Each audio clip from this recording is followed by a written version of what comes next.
président na minjo za lwa Noé parler de la nation de Boto Noé donc ba ko yamba ba tukuna ba ko tami balé nenga ezalaka na temps wana maintenant toujours c'est la ce qui consultation ici dit maman délige banda quoi.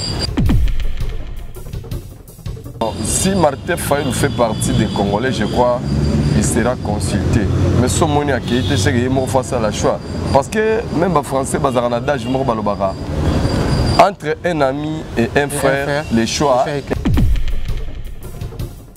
les mukonjo aba Congolais président na bisoto aza ko solo la masolo ya Congo na ba Congolais maintenant Congolais a boy ko gagner masolo na mukonja mboka bino mo boy ba côté pour situer mais pour l'instant il y a pas mal de Congolais qui pèsent plus que Martin Fayulu qui vont vers les consultations avec le chef de l'État.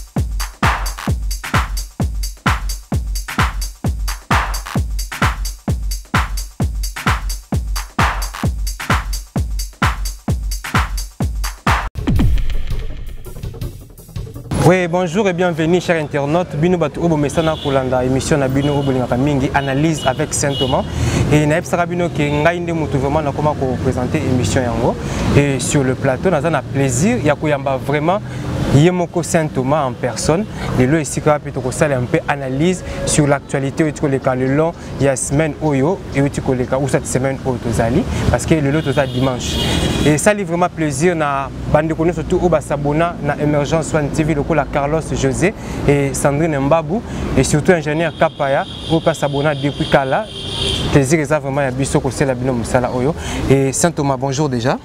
Bonjour bon dimanche na bato balingaka biso quoi puisque na yebi bato balingaka biso bazaka ba Congolais patriotes. Bon, il faut peut-être bon, nous avons aussi des Congolais du sang mais qui ont maintenant l'esprit étranger bah on va l'andara biso te ba boya biso ba buda biso faut déjà ba là pas déjà ngombo yo bonga souti voilà ba laquelle mbora déjà wana donc balinga sou Congo te balinga na biso mais biso bon va continuer ko linga mbora pe ba linga ba Congolais je crois bazo landa biso donc je vous salue déjà. Et Saint Thomas santé ndenge nini parce que na moni Saint Thomas le loyeli biso basanga malamu vie actualité oyo ils en a semaine oyo vraiment c'est que basanga malamu ezali vraiment eh ngaza sango malamu tanga sango na malamu na te bandaka la soko moniteur on dit na sango da malamu ko le wana te lokuté les trop yanga na l'évangile ya solo donc au moniteur on dit maté sango malamu ya wana y en a pas deux. Oui, comprenez que nous sommes avec Saint Thomas, vous allez vraiment brancher, vous allez déjà brancher parce que tout au côté déjà dans mon zindo et émission Nabiso Saint Thomas, consultation initiée par le chef de l'État. Ils ont évolué déjà. Alors, mais un peu quoi ça peut expliquer ils ont évolué comment? Non, je n'ai rien à expliquer profondément ou brièvement parce que à moi et nous sommes dans la planète Mars mais on nous sommes bien Congolais. Dans l'actualité, on a expliqué ni pour l'instant que ce qu'on moniteur on dit maté. Président na minjo za lwa Noé parler de la nation de Boto Noé donc ba ko yamba ba tukuna ba ko tami balé nenga ezalaka na temps wana maintenant toujours c'est la ce qui consultation ici dit maman délige banda quoi. Oui, tout le monde va entrer et sortir, il y a des politiciens, des belé, des Congolais belé, des Okota, des Obima. Mais jusque là, présence, il y a des Martin Fayulu, le nom de tout le monde qui est invité. Bon, si Martin Fayulu fait partie des Congolais, je crois il sera consulté. Mais ce moni a qui était c'est qu'il est face à la choix. Parce que même les Français, bazarana je me balobara. Entre un ami et un frère, le choix est clair. Maintenant, que Martin Fayulu, il a tellement menti. Je t'avais dit là-bas, émission les gars, que Nambo Canabiso, parmi les leaders politiques, les menteurs du siècle, on en a trois, on peut les compter même, je peux même les citer. Il y a Martin Fayulu, il y a Joseph Kabila, il y a Honoré Mbanda. Ce sont des grands menteurs du siècle. Et au moni, ennemi à l'occulté, il a fallu tout ce qu'il attend. Maintenant, les Congolais, les Congolais, le président de Bisoto, aza ko solo la masolo ya Congo na ba Congolais. Maintenant, Congolais a boy ko gagner masolo na mukonja mboka. Bino mo boy ba côté pour situer mais pour l'instant, il y a pas mal de Congolais qui pèsent plus que Martin Fayulu qui vont vers les consultations avec le chef de l'État. Donc pour ton info, le Congo ne va pas s'arrêter parce que Martin Fayulu a qui consultation. Il y a des gens qui Mboule a délige bandi. Amieba, à Rosanna Arche. Ou bien à se retrouver les bandes à donc vivra verra. La présence n'est pas au stade à Saint-Thomas parce que le béga qui m'a le alors son monument le côté a invité le lot et pas chef de l'État et au stade bon pour bien parler je n'ai jamais dit que ngai soki Fayulu avait pas Tshisekedi ngana ozala mesengo isengo liboso yanini par exemple parce que Martin Fayulu c'est la personne qui a traité le chef de l'État Gaza Moyibi. Qui a yibaye chef de l'État attendait les lobos Martin Fayulu soldat du peuple le bobo yango ya tout travail pour les Congolais Martin Fayulu muto liboso benga libogo président des salité mais bande koyo ya zangina bango na lamuka ngana eloko akamwa ole bato balo ngapa mukonza mboka baya faire reposo ngana mona bato balo on n'est pas Martin Fayulu baya faire mukonza mboka pe plus particulièrement bato yo bazakina na lamuka la plupart ba leader la plupart ba parrains les gens qui ont mis leurs moyens na disposition Martin Fayulu na moni bango to ba oki ba Martin Fayulu baya vers Fati ce qu'on a mituna entre Martin Fayulu na président Fati qui est traître donc je crois que ta yango était biso parce qu'au départ on croyait que c'est le chef de l'État qui était traître mais au fil du temps tout le monde skoyo batu nyoso bazakina Martin Fayulu ba oki mai je commence d'abord à citer celui qu'on appelle Freddy Matungulu mpangi ne moko bena na tango yo mutagena mutali biso. Je cite encore Mbusa Nyamwisi. Yekuta tika bango abiyake ko songa président na makambo ebola na est. Bon, on attendait les deux autres, c'était Jean-Pierre Bemba et Moïse Katumbi. Mais du coup, président lancé une belle consultation. On a vu Jean-Pierre Bemba venir répondre présent et plus tard, comme on a Moïse Katumbi, on a vu un entretien, on a 20 minutes, 30 minutes, une heure. Moïse Katumbi a vu un mba, on a dit mbela wana ya mkonza mboka. Alors, pose-toi la question. Maintenant, entre Fayulu na Mbusa Nyamwisi, Freddy Matungulu, Jean-Pierre Bemba, na Moïse Katumbi. Maintenant, tombe rappel, ba omine ba traître pe kaka po ba trahir sous Fayulu bien nengeni. Donc, nous devons vraiment faire attention. Je t'avais dit dans l'émission le cas que Martin Fayulu, son rôle était venir diaboliser le premier président de la République, faire peur aux Congolais que Kabila Ramtao dirigeait. Et puis, plus grave encore, calomnier le chef de l'État qui a yibillé l'élection. Oui. Et Yamakasi a initié les Congolais belé mabale kabwana ba mitié kabwana batu ba inana au nom ya Martin Fayulu moko boye azari ko distiller kaka venin ya division na moté mababe ya trahison. Et puis pour terminer, je me rappelle encore meeting moko Martin Fayulu asalaki na Kisangani à lobby tout ça là tout au Kabola Félix Tshisekedi na Kabila pour Félix ande kona biso mais à ma grande surprise Félix a sali discours à Kabona na Kabila mtomo boya ezali Martin Fayulu komeko le même point de vue na FCC ya Kabila donc ce que FCC lobby président violé constitution puis Martin Fayulu président violé constitution maintenant on a vite compris nous tous que l'État nous a permis maintenant de comprendre qui était Fayulu en réalité. Fayulu, c'est lui qui était au service de Kabila pour nous mentir matin, midi, soir que chef de l'État a placebo, Azali Lilingi Yapamba, Azali marionnette, oui, Azali nommé, mais le lot, tant la vérité est là. Oui, Saint-Thomas. À chaque fois que tu un peu aborder point Ndeko Martin Fayulu, toi tu ne fais que parler le côté négatif il y a Ndeko Fayulu.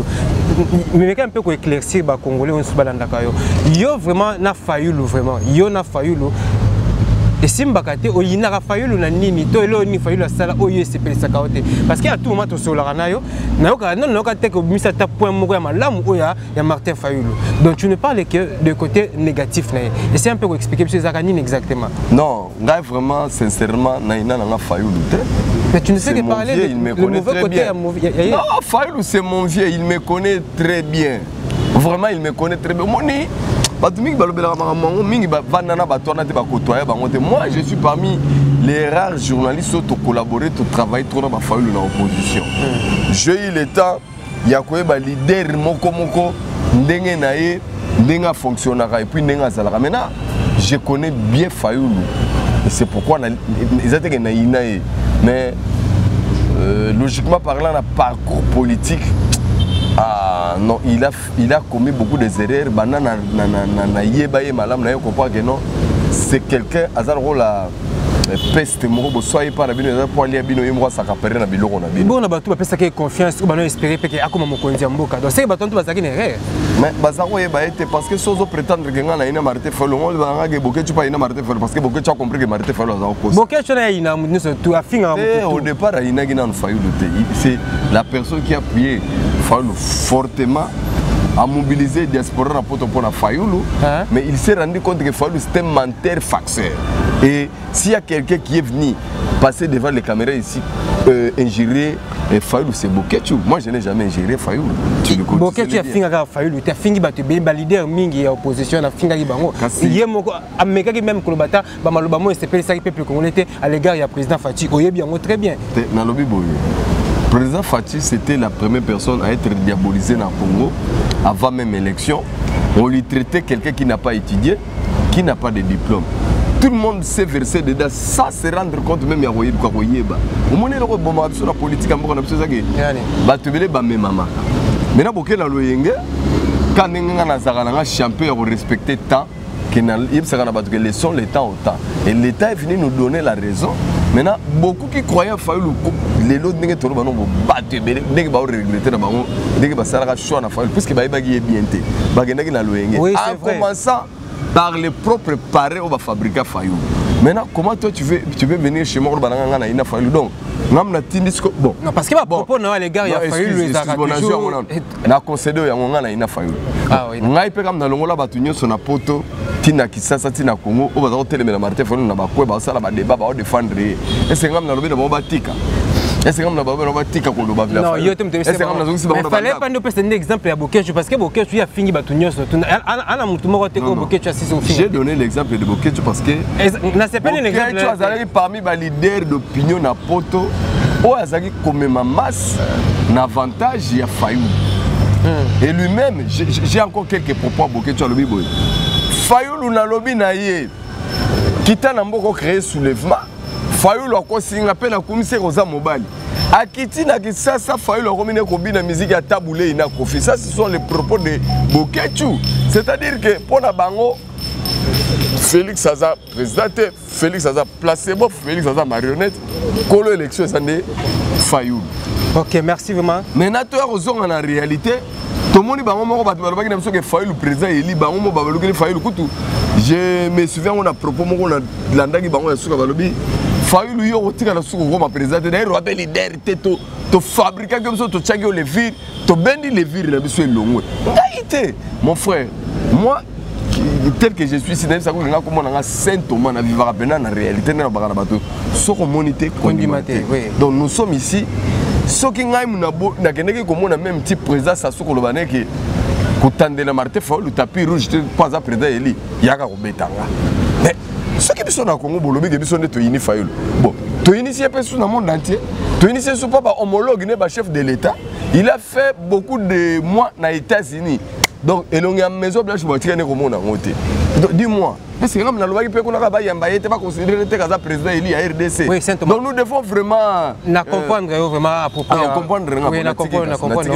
Merci Tom un peu. Moi comprendre bon ya bina nga comprendre nga tiki na na comprendre la relation niveau za ngo yona ndeko na biso Fayulu. Oui. Mais on me un peu ko bongisa mo maloba na yo tala kaka asa congolais na bongisa neti maloba nini po na lobi no bandaka la kenga na vivre na réalité na loba makamuna mona ki on a continué comme yo sala comme na Martin Fayulu non na sala comme c'est juste un constat et ça constat à chaque fois le Martin Fayulu la plupart négativement la plupart des congolais bo jijaka ba tebele na musika nga na jije mutu na musika de nga na OK na vani na Félix na kotoye na sali ne ba cop na vani na Freddy Matungulu na kotoye na sali ne ba cop na vani na Lisanga bonganga na kotoye na sali ba cop na vani na Kabuni na kotoye na sali ba cop na vani na Mbonzo Modi na kotoye na sali ba cop na vani na Kovo Ingila na kotoye na sali ba cop. Donc ils sont tellement nombreux les Congolais bah leader politique on a vani na ba ça ba cop na opposition je vous dis et c'est par là que j'ai compris qui est celui-ci voir même ba vie na Mubaki. Ce sont les vieux que j'ai côtoyé puis na ça on va faire donc je connais qui est qui. En tout cas, donc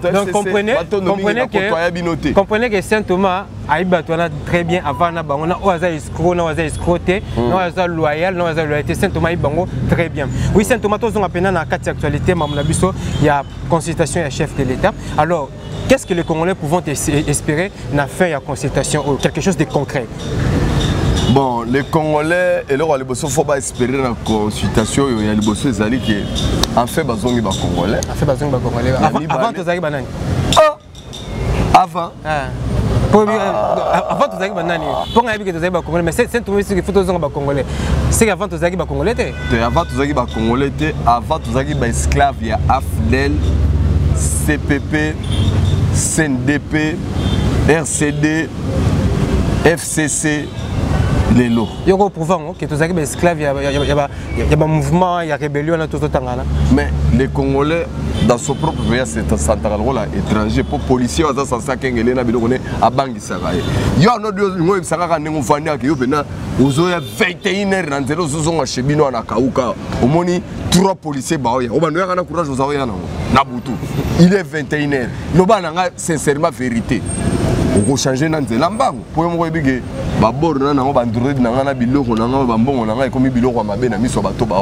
les gens qui sont censés te protéger, toi et tes biens, les policiers. Ça veut dire quoi? Donc, Arnaud, je mets quiconque au défi. Awa na Congo na Kinshasa na bisonde ngozali awa.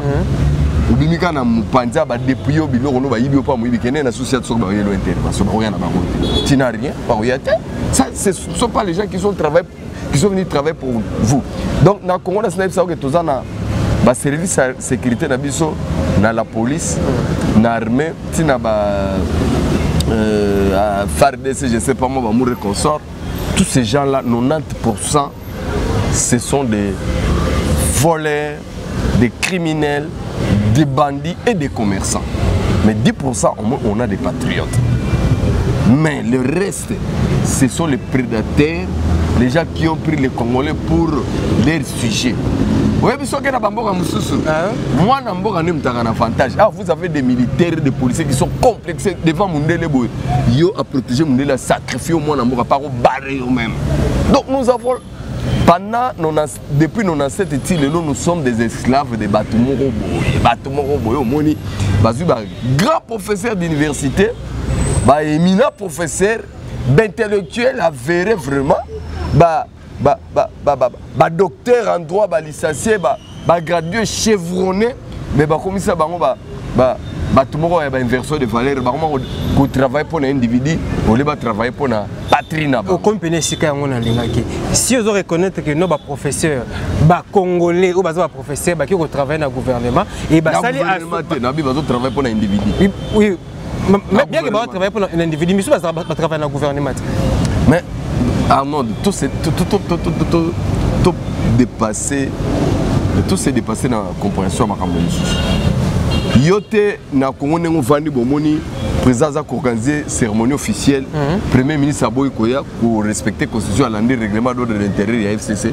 Donc nous avons des ministres et des premiers ministres qui ne sont pas venus pour travailler pour la République, mais sont venus pour travailler pour le FCC Joseph Kabila, mais pas pour la République. Donc il ne faut pas te faire des illusions. Je veux que nous ayons hypocrisie, vivre dans la réalité de Saint Thomas. Comme on a la vérité,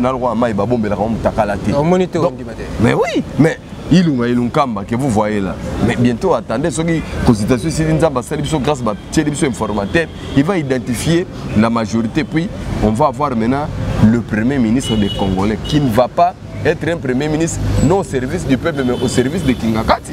Donc, il faut faire la différence. Ici, nous avons des ministres et des premiers ministres qui nous créent des paradoxes. C'est-à-dire que beaucoup de ça pour se rendre compte qu'ils travaillent pour un individu.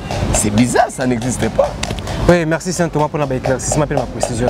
Mais Saint Thomas, union sacrée pour que et aboutir na nini et on met un peu cette différence entre union sacrée et gouvernement. Parce que union sacrée là tu vas réussir na fin et vous allez pour que va travailler ensemble, va mettre un peu pour améliorer la situation, il y a vie pour les Congolais. Bon côté.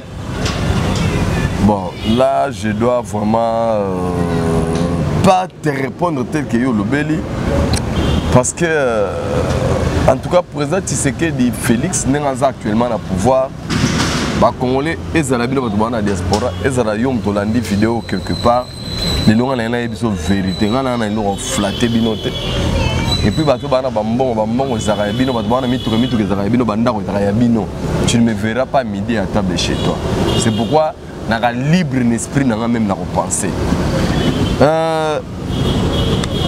Consultation de Salamawana, nous aurons un gouvernement où on travaille sur le Congolais. Oui. Et le président Félix Tshisekedi a amélioré les conditions de vie des Congolais. S'il y a quelqu'un qui vous dit ça, c'est un menteur. Par contre, le président Félix est venu tout simplement jeter les jalons, mettre les bases du développement. D'abord, Azana. Musala munene musala on eza ya ndengeni musala d'abord ya pour memela ba congolais patriotisme au bazaka na bango nango lisusu te et puis kozongisa pe bolingo ya ba congolais balinga na pe balinga mboka na bango parce que c'est ce qui a toujours manqué les Congolais depuis la nuit des temps. L'AFDEL avait une seule mission, de venir nous diviser, hein? Nous diviser sérieusement, nous mettre à plat couture entre nous. Maintenant, on va profiter, on va depuis nos ancêtres.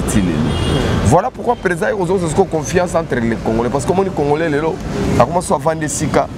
Nous na Mungala, Mungala inana, na Mukongo, Mukongo inana, na Muswahili. Or, ce sont des enfants de la même patrie. Vous comprenez? Or, ailleurs, ce n'est pas le cas. Maintenant, lorsque nous nous divisons comme ça, les Bangouna, les Afdéliens profitent de ça pour pratiquer des projets sur notre pays. Voilà pourquoi les lots, union sacrée pour la nation, il y a un Congolais na conscience, aïba valeur na yemoko d'abord, aïba valeur yamboka na yepé, aïba valeur yandeko na yé Congolais. Oui, merci. En dehors de ça, il n'y a pas d'autre chose. Oui, merci. Na aligo tozo kende, toi mais un peu quoi avancer. Union sacrée pour la nation et Sili. Alors, tu regardes quand même le gouvernement auto amélioration et celle à niveau du gouvernement. Donc je parle en français na lingua. Dans le Bible. Sauf présent ici consultation. Puisque déjà le président va trouver que la majorité on est dans la loi artificielle. Il faut vraiment identifier la majorité. L'article 78 recommande au chef de l'État de nommer un informateur. Lorsque le chef d'État va nommer l'informateur va identifier la majorité, à la place de dissoudre l'Assemblée. Maintenant, il y aura une nouvelle configuration au niveau d'abord du Parlement. Et c'est cette configuration-là, la majorité s'est constituée. Et mon ami Boy, maintenant, la majorité, on a le Premier ministre Fabi. Maintenant, le Premier ministre qui va sortir maintenant dans l'identification, à cause de la Premier ministre, il y a un mot d'ordre de la famille politique, mais à cause de la Premier ministre, il y a un peuple congolais. Parce que nous venons de vivre l'aventure à Ndambo. Donc, FCC s'accaparait dans le gouvernement, s'accaparait dans l'Assemblée, s'accaparait dans le Sénat, dans le gouvernement provincial. Mais par après, FCC tout le monde va quitter la Simbili pour l'IPMATI. Et pourtant, c'est eux qui nous gèrent au quotidien. Donc ça, on appelle ça en français créer la diversion dans les têtes des gens.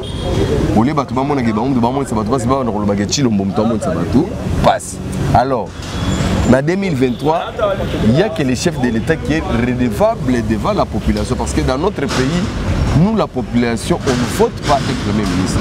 On vote un chef de l'État. Et quand bien même on vote ici les députés, mais un député, il a voté dans une circonscription bien déterminée.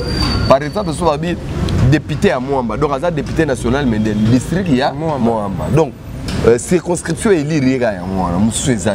Mais par contre, le chef de l'État, il a une circonscription il y a Congo Mobimba. Donc, lui est plus redevable devant le peuple qu'un député, parce qu'un député n'a pas de vacances parlementaires qui t'a circonscription et vote qui est.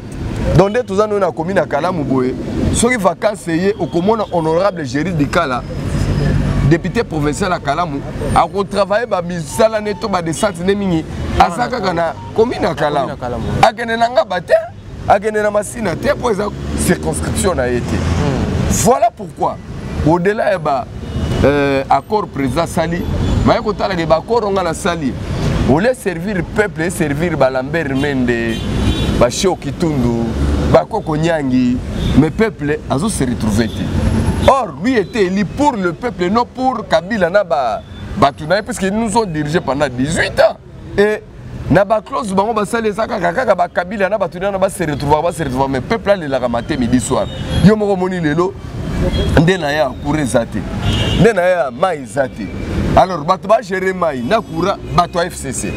Bato va gérer ma province de soi et se place au Kagabitou Messi. La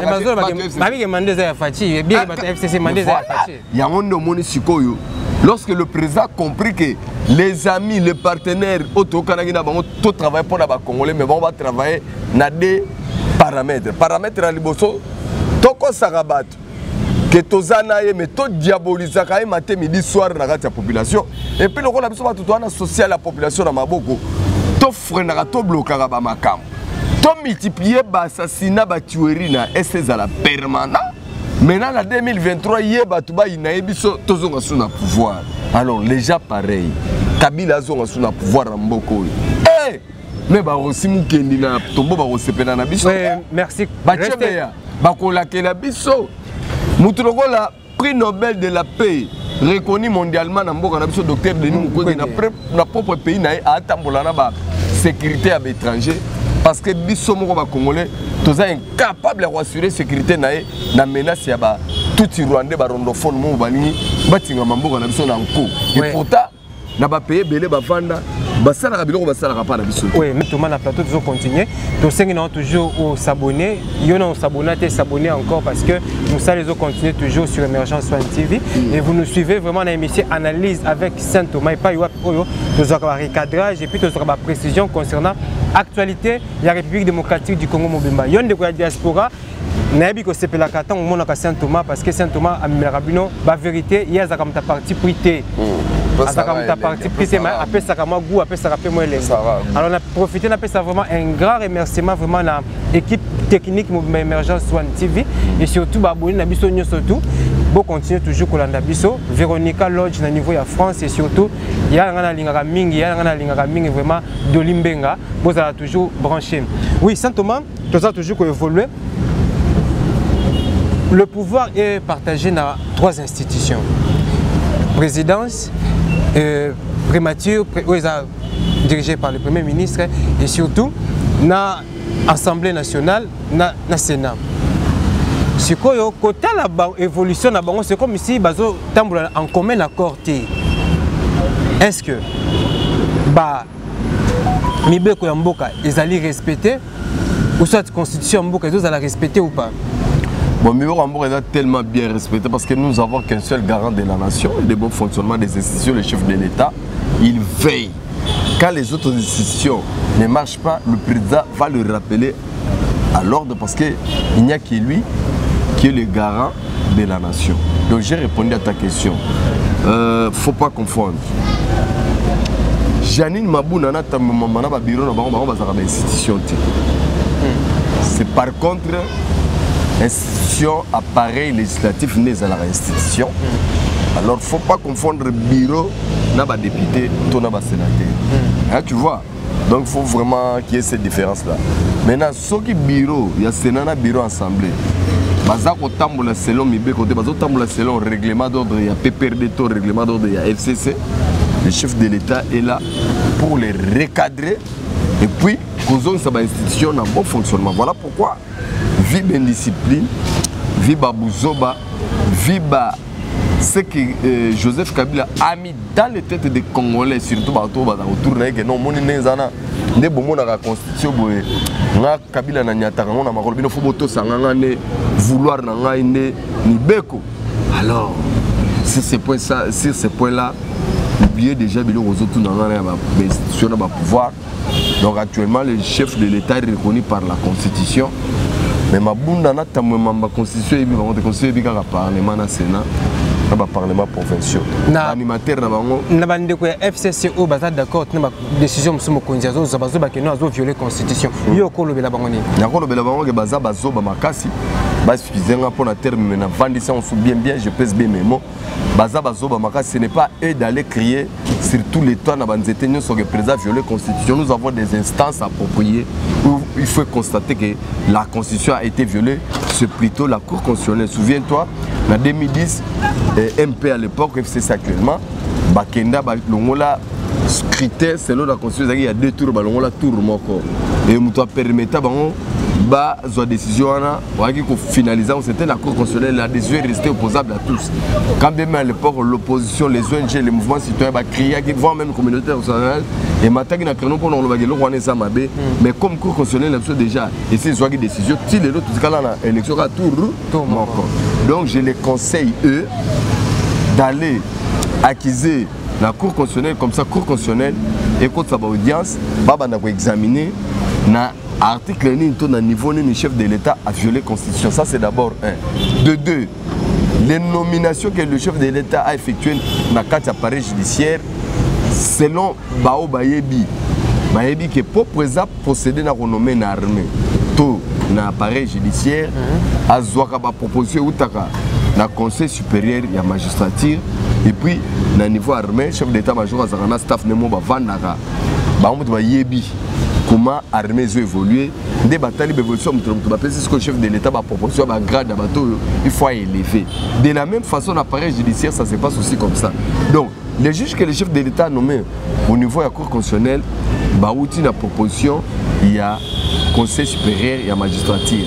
Là où je ne suis pas d'accord avec FCC, ce sont des médiocres parce que les autres ont courage, il y a refondé l'animateur, il y a Conseil supérieur et la magistrature parce que ce sont eux qui sont à la base. Donc les lots, le chef de l'État de la Cour constitutionnelle, il a ses avocats.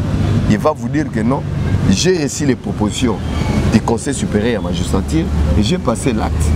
Donc j'ai nommé. Et si le chef de l'État avait vraiment violé la Constitution, le Conseil supérieur de la magistrature ne pouvait pas répondre présent à la cérémonie, il y a prestation de serment à la juge.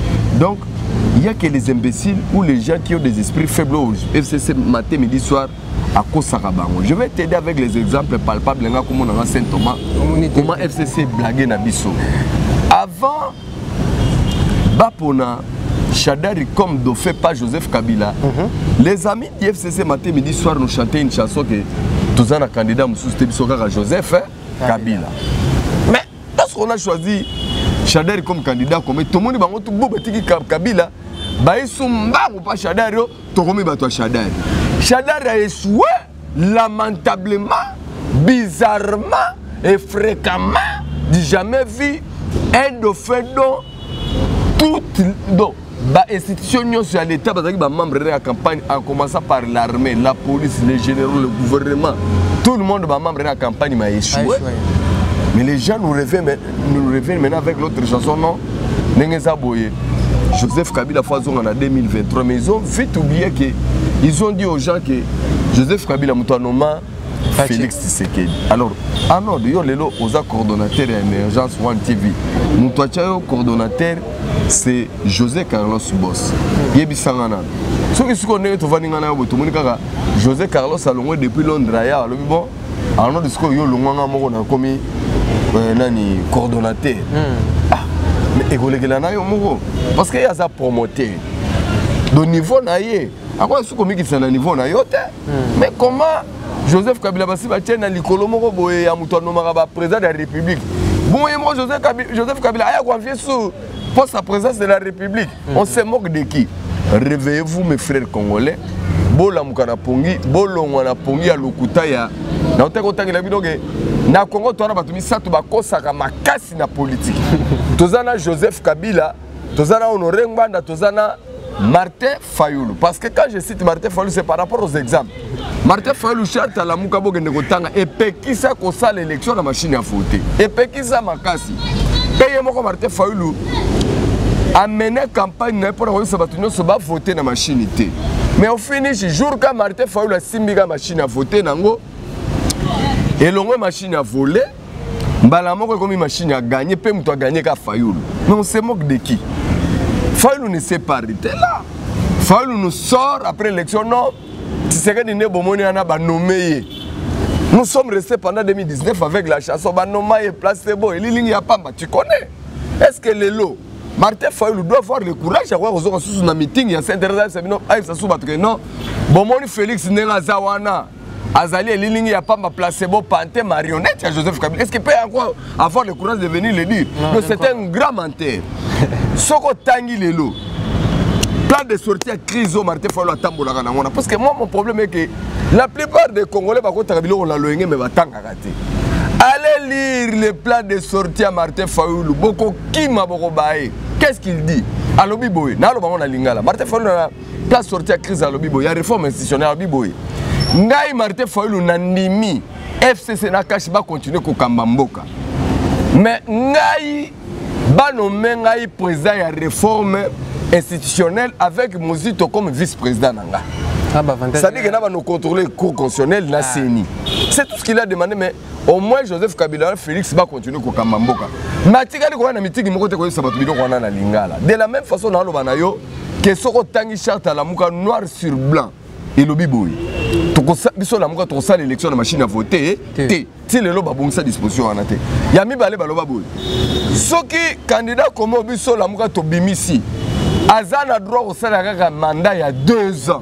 Donc, d'abord, il faut violer notre constitution. Après, il faut prévoir que soit voter président face à la 5 ans. Mais charte à la mouka lobby président face à la 2 ans. Soit sali 2 ans. À bon, si l'élection va permettre Jean-Pierre Bemana Moïse Katumbi Bassanini Bakota. C'est comme ça que charte à la mouka est là-bas. Et puis, Martin Fayulu, dans la mouka, il n'était pas désigné comme président. Il est candidat comme même porte-parole, il y a la Mouka. Donc lui n'était pas le chef, ni à Katumbi, ni encore il y a Bemba. Est-ce que si vous avez la vérité, tant que vous allez donc, ce sont des grands menteurs du siècle. Tant on a aussi le FCC. Président violé la constitution. Mais les Congolais, à part les Congolais, est-ce que Joseph Kabila na FCC n'est pas des fois les Congolais violer la constitution? Mais la constitution, c'est moi si. Mais le docteur Denis Mukwege a la réparation de la constitution degré FCC na Kabila va violer la constitution mais non. Toi là d'accord. Accord global, accord il y a San City. Mouto violé à moi collègue Joseph Kabila parce que il a été recommandé. Ils ont prévu un accord. Mais pas créer armée républicaine, armée à Congolais. Mais Joseph Kabila qui a créé une moura à la place armée congolaise républicaine. Nakati nango bazoba tout timoro babana ba est kuna na ba mine mboto M23. Donc bango baza mixer l'armée bango balaka brasseté donc bango bako za la mitete faut pas kengela ra bande ko bango ba tuti ça c'est Joseph Kabila to un accord à Saint-Sylvestre Joseph Kabila viola yango a débauché Chibala avant respecter accord wana on connaît la suite to un accord ya nini ya Kodjo akosaka caméra ko tia premier ministre tika ko tia caméra premier ministre te ba l'autre caméra bandoto mais ba beta caméra Badibanga. Donc, on a tous vécu dans ces pays. Alors, ce que je refuse, c'est quoi? Kotange la kangai batolo kutate lokola Joseph Kabila Martin Fayulu Langmanda. Oyepa Nganda. Alaka batubanda kala gembo keza occupé puisqu'avant l'élection ça va tokoki kokende élection na bapayate. Et il disait ça parce qu'à mon avis Félix n'a pas élection. Jour baponika Martin Fayulu candidat comme na moni Nganda na batune tout ba esima Fayulu. Banda Fayulu katana Martin nani honoré Nganda zongo mboke zongi so occupé ngabi oh. Il se moque de Kibanda loba 5e colonne baya Zomboka. Papa la kisa minuki ya minene na bachar na bateni esukaka na Facebook na réalité bimate. Siko bato lokuta ya ndenge wana ya catégorie ya ndenge wana na Congo. To pesa bango crédit jamais. Jamais vraiment. Donc Congolais faut bazala ba réaliste certes.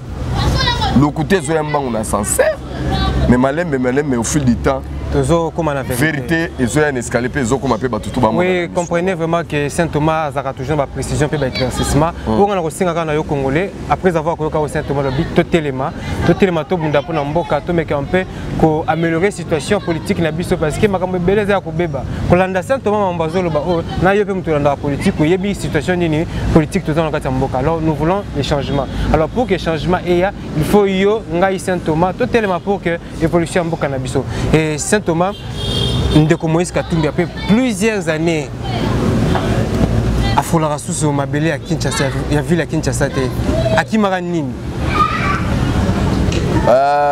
Dès que une histoire pour la mémoire courte, une mémoire dans historien et proprement politique. Moïse Katumbi a Kimara raté.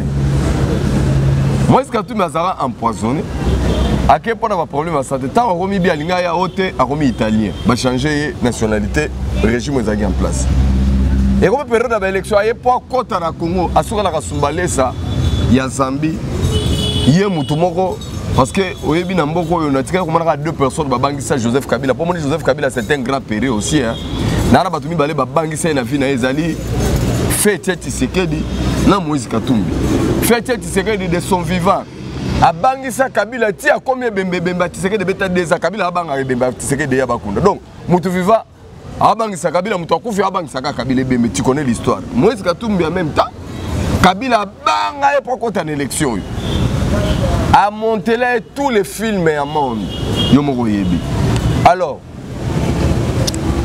lorsque Félix est venu au pouvoir, il a réhabilité Moïse Katumbi na badroit na. D'abord il est rentré congolais, à zongi na Congo, à coma libre, à coma calme, et puis non seulement ça, a créé parti na ensemble pour le changement, il fait ses activités. En dehors de ça, dernièrement dans mon équipe FCC ba zongi ba courtiser ba se réconcilier à Boinae. Parce que vous m'avez traité de l'étranger. Maintenant vous trouvez Moïse Katumbi ayogi mbela. Il y a un qui congolais. Pas PC passeport, naza ko consulter ba congolais. Mais Moïse Katumbi s'est senti congolais, il est venu répondre à l'invitation du chef de l'État et il a été consulté. Et puis après yo monika mukolo Moïse Katumbi a maman na tanga te ba koti retraite. Tout évolue. Parce que les Congolais qui ont une sensibilisation, salamaki aéroport, ils ont plein boulevard et Lumumba, on a ti à comme si ils ont plein de bus. Mais ça n'a pas bakino. Na benga jibe tchaka fois. Moïse Katumbi Tchapoué. Ce n'est pas parce qu'il a l'argent, mais parce qu'il aime les gens. Moi, je n'ai jamais côtoyé Moïse Katumbi. On a été même 100 francs, mais j'ai des amis qui ont côtoyé Moïse Katumbi. Daniel Saf, Socrate, puisque tu es bien. On se connaît, c'est un ami. Malgré que tu es roi fou, mais on est fouté. C'est normal, mais. Stratégie. La première fois que je suis Afrique d'ici, Moïse Katumbi dans une émission, c'est un signé. Moïse Témé, le roi de 2000, la tique numéro n'a pas l'air. La Afrique d'ici, nous avons 3000 $, et on est aux Zonga. Mais nous avons signé à des rebelles de Jakinda la Bangonde. Mais par après, on a postulé la compte ensemble. Il y a Moïse Katumbi, le Bimisa est député. Soit ça c'est conféré na faulu makasi. La politique congolaise peut la position qui va kenda ba mais tant on a faulu nani d'ailleurs quand ça compte qui pas ba tout yaketi na minembo aga inauguration comme na minembo na Rubero. Si ko pour se racheter d'ailleurs quand on dit dernièrement na fa de naus ba benga na ba ko beta écoute. Mais tant on a Moïse a kitabi non pour ban ni manga fona ko maranga. Akenda maman na royal somba pena biloko ba chef coutumier à la télé ba ngobi koti ba poso kwa simba kan nzamba la raté mbule yindi na aéroport fo mona spectacle mutunanga sadi atika na makolongulu na chemin kingonde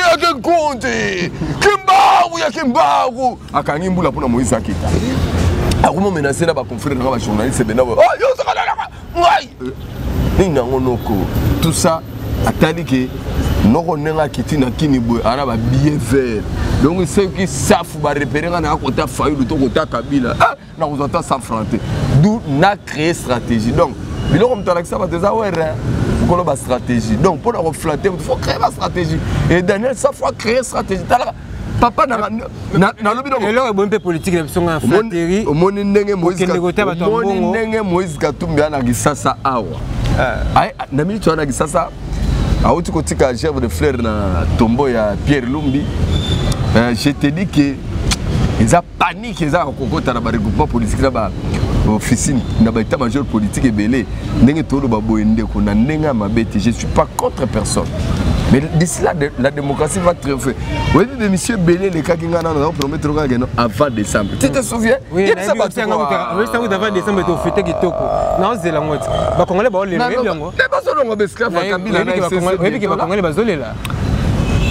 les Congolais, la minute, na comprendre parce que bazar le rôle moi la classe a outi pendant tout à midi. Aïe, a outi classe a outi baïzo c'est que maman qui wendi. Atala kokota maman okota. Akota pondo. Pondo na madesu. Alors donc moi l'antique on a maman na oteki na mokate. A côté na chambre la kele na sala. Mais ba 16h temps ba la musaï. Ta ba la musaï 16h. A côté ko madesu ebela. Pondo ebela. Et razo banaka rolia damazwana. Abosani tous les temps yanzala. C'est ce qui va arriver au Congo. Saint-Thomas e bangambu yozaka. Nana ngamota mokote. Ko rassurer bana mboka. Na rassurer bango. Rassurer ba congolais qui vont en calme décembre bosser. Na rassurer bango rien na terre bango évangile soko moniteur on dimate. Na rassurer oni. Omona ki mwana semi tayi munene tala litama mwana semi ne komi. Yo mwana semi tala litama. Na mona la parler de yoka libundi kote. Yoka libundi kote ba bi. Noko ninga kufaka bolo kwa blague. Saint-Thomas philosophie non le bagana aux arana milieu aux arana ni pour ni contre aux arana katikati so monte on dimate. Alors allez to kendagana so ba moni ngo pété c'est pas continuer manga on dimate. Mais mon frère pendant que année passée balobaki na biso que Félix a nommé. Na biso ko monité on dimate. Mais toi la 2020 pas tout ba yebisa que Félix a nommé ba ya lisusu. Est-ce comme la changer bango vie? Te changer bango. Moi siko ba moneli bandeme. Ngana moni na otola na prière moko na Facebook ya ba jeunesse kabiliste bakoti yoka prière ndenge bandi ba iminze no kaka losambo ebane nzambe totiki mokonza mboka na biso Félix Tshisekedi na maboko na yo nzambe s'il te plaît to sengi na yo boye mukola koleka na RTC pose décision abosa na ndekone pese motema olinga ndekone Joseph Kabila po mtakomisa ke bisika sawana maloba mabeye na yete ala na biloko na prière na ba jeune kabiliste prière olandi yango basali. Je te dis puis je te rassure mon frère. Je te dis puis je te rassure. Je te dis. Oui, tu presque na souka émission na biso Saint-Thomas moi dernier point aux alongaka concernant projet ya allemand où il y a 25 milliards de dollars wana. Et côté la projet na bien isa projet moko ya 30 ans pendant que président Facha Saka soki na mandat moko sunza basali grâce peut-être ko sala deux mandats. Alors il est garant il y a projet wana. Pourquoi expliquer biso nini après bata IDPS ba ke Fachichi Tilifobo donc on continue to zala na yeka moi au moniteur on yambinga dans cette sorte générer la flatter aux gens soit Coco Sabango Fachichi Tilifobo les opinions au monde dans ce droit Fachichi Tilifobo en 2023 et moi communauté moi il y a des choses que je dois respecter on vivre dans la temps et puis on vivre dans la réalité. Mido, on a tous années tourné babo tape sur le binga na komate. Tape sur la kofi na ngata siko, tout comme na koko mapoko de bon. On prédit déjà 2023 ndenge. Li fobo ana, les a bien kolo bango. Mais bon komate. Dès toi na nous na 2020. D'ailleurs quand tu fais ça, il n'a que presque 2 ans parce que à cause de ça 2 ans juste le 24 janvier 2021, jour après ça qui serment na investi. Alors ceux qui sont fans, tout le monde a IDPS qui Fachichi Tilifobo. Mais ils ont opinion là-bas. Pour ton info, les amis du PPD nous disaient que Kabila a mis la chicata. Opi Kabila lelo. C'est la réalité. Hein? Sénateur à vie. Mais par exemple, on a un sénateur à vie, on a un président donc il était aussi possible de la théorie de Mirine, professeur de la 3e mandat. On est où là maintenant? Ces pays que vous voyez, les pays, ils ont des habitants, trop, je te dis. Les Congolais prient trop. Et pour ton info, c'est depuis 2000. 2018 que Dieu a exaucé les prières des Congolais. Mais, bah retomber, ce n'est pas le moment. Parce que même les enfants d'Israël n'ont pas d'Égypte. Nous avons dit qu'il faut bimmer en Égypte, pour que nous Cana, là où coule le miel. Mais pour nous, en Cana, il y a plus facilité. Bien qu'ils étaient avec Dieu, tout au long de la marche, il y avait ceux qui avaient des doutes. Ceux qui disaient, mais Moïse, après ton c'est possible aussi, les jours à venir, le Congolais, Félix, on ne peut rien, ça ne peut rien. Mais nous, on n'a rien à dire. Nous, on attend ce que Dieu va accomplir à travers Félix. Namboka, vivra, verra. Oui. Moi, et puis tel que je suis ici, je n'ai pas imposé les Congolais, je n'ai forcé les Congolais, je Félix Nanko. Mutu na mutu, ami monela, pour Andima.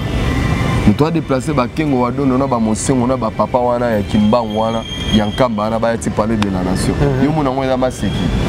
C'est Dieu qui est au contrôle. Oui, projet Wana, projet sur quoi il y a Allemagne à 25 milliards Wana. Et ça comment? Il y a chemin de fer Wana. Le contrat est signé. Le président n'a pas signé seulement le contrat avec les Allemands. Le président a signé le contrat avec les Européens. Il a signé le contrat avec les Allemands. Chemin de fer. Mais si vous avez la pratique, vous avez